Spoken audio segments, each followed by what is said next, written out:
Have you ever gone through something that changed you? Or an experience that made you a better person? Well, a few years back, something changed me. Not for the bad, but actually for the better. I died. Well, not really, but I guess in legal terms. My body did anyway. But it was just reconstructed into what it is now. I didn't believe in destiny until the crazy incident happened that changed me. But I'm getting ahead of myself. Let me just start from the beginning. I'm Adam. I was an average 17-year-old who had a small group of friends. I played all kinds of video games and wasn't very athletic. I weighed 120 pounds and was nothing but skin and bones. Though, I did draw up the football team's playbook for the last 2 years of high school. No one knew that. The coach took all the credit for the game-winning plays, but I didn't really mind much. The football team didn't know that I was the reason for their winning streak. So, being the classic nerd that I was, that made me the target of every super jock that ever walked this God-made earth. It wasn't just the jocks that were out to get me. It was also the cheerleaders. Why, you may ask? Because they were dating the jocks. Yeah, I know it's the typical high school cliche, but that's beside the point. So, it all started one day at school. A normal Friday in the courtyard eating my lunch and chatting with my friends. Then the head cheerleader walked up to me of all people, and asked if I wanted to hang out later that night. My friend, who was a self-proclaimed ladies' man, told me to go for it. I wasn't too sure about going, but my hormones were waging war inside my head against my brain. The hormones were winning, and I said, "Sure." She told me to meet her in the woods on the outskirts of town at sunset.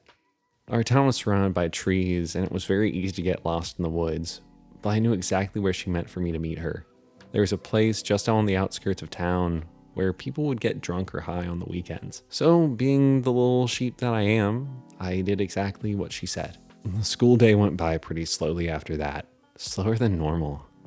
It took forever for the last period to end. Sundown wasn't for a few more hours, so I walked over the wall outside of school and talked to my friends. "Man, look at you, look at you. Looks like you might get something tonight," said my friend Horace, the self-proclaimed ladies' man, as I set my backpack and other belongings on the wall. Horace was my best friend. We had known one another since kindergarten, and we were neighbors for the longest time. Horace and I were similar, except he didn't have much athletic ability other than the fact he was a swimmer. He was taller, as well as being more built than me because of all the swim meets he attended. He had blue eyes, short, thick blonde hair, and an angular face. Horace also had an ego that was the size of a small sun. Other than the fact that he was associated with me, he was fairly popular. He did manage to get girls, but he was kind of awkward too. The guy gets with one girl and boom, he thinks he's a ladies' man. That did get kind of annoying because he tried to give me advice on how to get girls. Other than that, Horace was a pretty cool guy. We shared enough interests to be friends, and he also hated the football players with a passion, because they bullied anyone that wasn't one of their own. "I'm not too sure that I should actually go," I explained to him. "Dude, this is your chance to become a man. I don't want you to blow it." Don't you think it was kind of strange that she, of all people, would walk up to me and say something like that? Listen here, man. When a girl offers you anything, don't just say, "No thanks." You say, "Hell yeah," Horace exclaimed to the rest of my friends, holding his arms up in the air like a gospel singer. "Maybe you're right, Horace." "Of course I'm right. Out of all of us, I'm the most experienced." "Yeah, that's true. Just do what your heart tells you," my other friend Tasia told me before she walked away.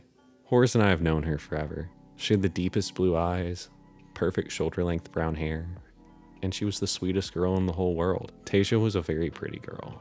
Not hot in the sense that people would just want to hook up with her. She was the kind of girl that someone would want to wake up next to every morning. I had the biggest crush on her in middle school, but I never told her because I didn't want to ruin our friendship. I always found it strange how she never had a boyfriend. "See, even Tasia agrees with me," Horace exclaimed assuredly. "Okay, I'll go. I told him with reluctance. "And looks like we need to get going." Horace and I discussed the topic in more detail than I wanted to on our walk home. He was so convinced that tonight's stuff was going to go down. By the time we got home, sundown was only an hour and a half away. My mother wasn't home, so I had to make dinner for myself. My mom was a pharmacologist, not a pharmacist that works in a drugstore. She researched ways to develop new drugs. Her job normally took a lot out of her day, so making dinner wasn't a new thing to me, though the house did feel pretty lonely with no one else in it. Ever since Dad died, Mom has had to work a lot later to pay the bills and feed the both of us. Knowing that when my mom came home that she might worry about where I was, I thought about writing a note and putting where I really was. But then I realized that Mom would be really worried if I was in the woods alone with a girl. So I wrote this. Dear Mom, I'm going to a party with Horace. Don't worry, there won't be any drugs or alcohol. I'll be back late though. Probably when you're asleep. Love, your son, Adam. I killed time in my room by playing Minecraft and Skyrim on my computer, and I almost lost track of time. I grabbed a thick coat and went out the door. It was December after all. I walked for half an hour to get to the woods where she said she'd meet me because I didn't have a car. And there she was, just standing there as the last sunbeam shone through the trees. There were broken beer bottles, tons of empty cigarette packages, and plastic baggies that could have contained God knows what that were strewn all over the ground around my feet. Then right when the sun had completely set, she walked over to me. She leaned up close against me. I could feel her heartbeat when her breast pressed up against mine. Now my hormones were winning against my common sense, more so than before. At that point, I would have done whatever she had said. And she whispered the word that was the winning point for my hormones softly into my ear.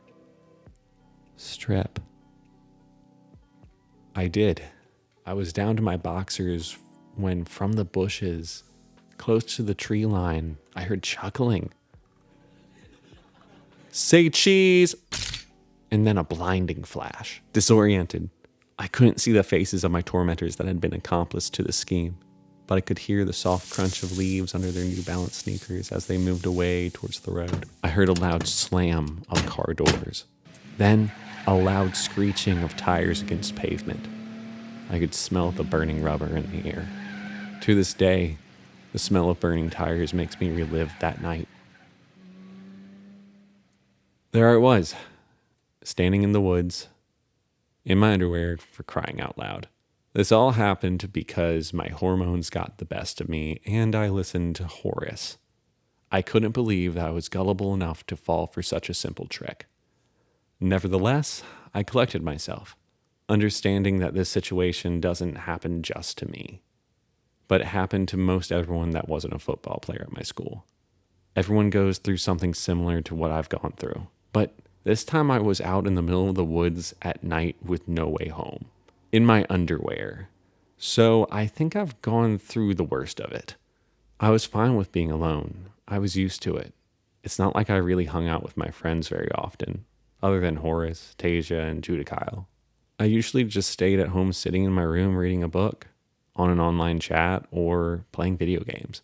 I walked around trying to find my clothes that those idiots threw into the woods because they tossed each piece of my outfit in a different direction, and I had to go on a scavenger hunt to find them all.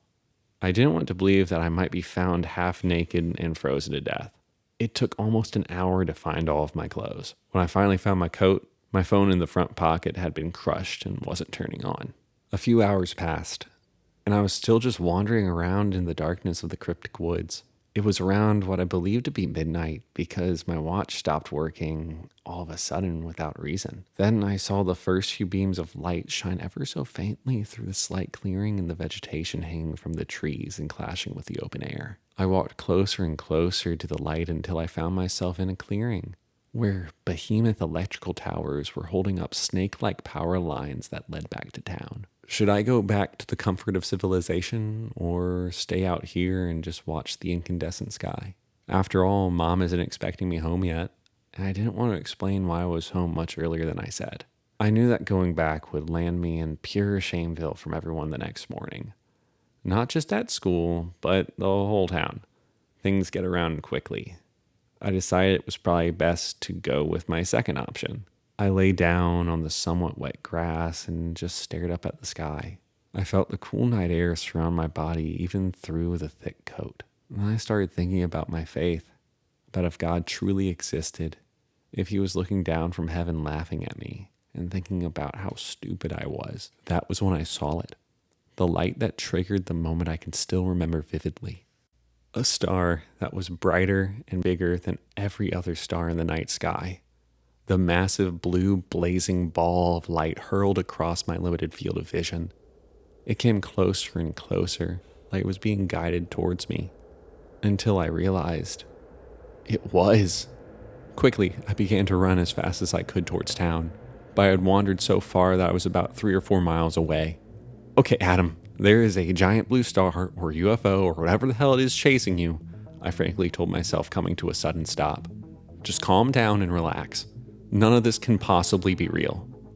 All of a sudden, I felt an intense burning sensation on my wrist as if I was being branded like a beef cow. I looked down only to see the very same light coming from the star was being emitted from a star-shaped scar on my arm. I realized that stopping was a terrible idea, and that I only let the star catch up. I was helpless and hopeless as the light illuminated the surrounding landscape. The air became thick and warm, but I felt weightless. The burning in my arm only got worse, and then it spread to the rest of my body. Then I looked down to see that my feet weren't on the ground. It was like the star was sucking me into it. All of this seemed like it was straight out of a science fiction movie. As the light from the ever-growing star became more and more intense, I looked over at my wrist where the burning pain began, only to see that it was fading into the light. Not like the light was overly brightening my arm, rather it was consuming it. I saw my own skin tearing and curling back bit by bit, only falling off, followed by the muscles, and then the bones snapping and splintering and dissolving into the light. Even with my body falling apart, I didn't feel any pain other than the burning sensation already racing through my body as I watched my arm be torn right before my eyes. The light only grew increasingly brighter, so bright that the sun itself would be put to shame by it. Then suddenly, while I watched the very last thread of my being fade into the light, the pain stopped. Everything became dark. This wasn't just any kind of darkness. It was a darkness that even Edgar Allan Poe couldn't describe in any narrative form. The darkness was so cold, so quiet, so fierce, so lonely, so bitter, so painful. I felt totally immersed in isolation amidst the cold darkness. I began to feel my frail and traumatized mind move closer to the brink of insanity. I wanted to believe the dark void wasn't real, that this was all a dream, that I'd wake up in my bed at home, or that I'd just fallen in some kind of shock-induced coma. But all I really knew that was I was alone in the dark, far away from anyone, even the people that got me out in the woods in the first place. I truly believed that I would die out there in the wilderness, forgotten like the white crayon I was. I started thinking about how much my mom would worry about me not coming home, about Horace and if he'd laugh at this whole experience, about Tasia, and what it would be like if I actually expressed my feelings for her. But I know there might not be a chance for that now. All there was for me to do was sleep.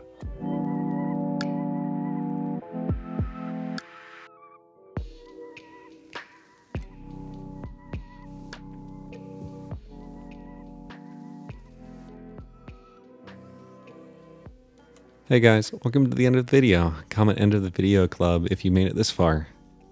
So this is the first chapter of the very first book that I started. It is unfinished. The book that is, this chapter is over 10 years old. It has gone through a few iterations and a few different changes, but I haven't really touched it in probably about 5 years. My only goal with this story was I wanted to have a leather-bound book, right? That was the only reason why I started writing it, and I just let creativity flow. I do have way more of this story ready and written. It just needs to go through a few more editing processes, probably. I would like to thank Just the Girl Next Door for editing this today. Yes, she has been like, oh my God, like she is just like the MVP and like the secret like benefactor of this whole channel. So thank you. Thank you so much for your support. It means a ton. it means an absolute lot. So yeah, if you guys want to hear more of this, I do have more, but I'm gonna have to write more. And that's got some butterflies in my tum tum when I think about having to continue this story and continue developing this world and how it goes, because I know what happens. You guys don't know what happens, but I know what happens. Yeah, like I we'll see how this goes. Yeah. You guys have a great day. Bye.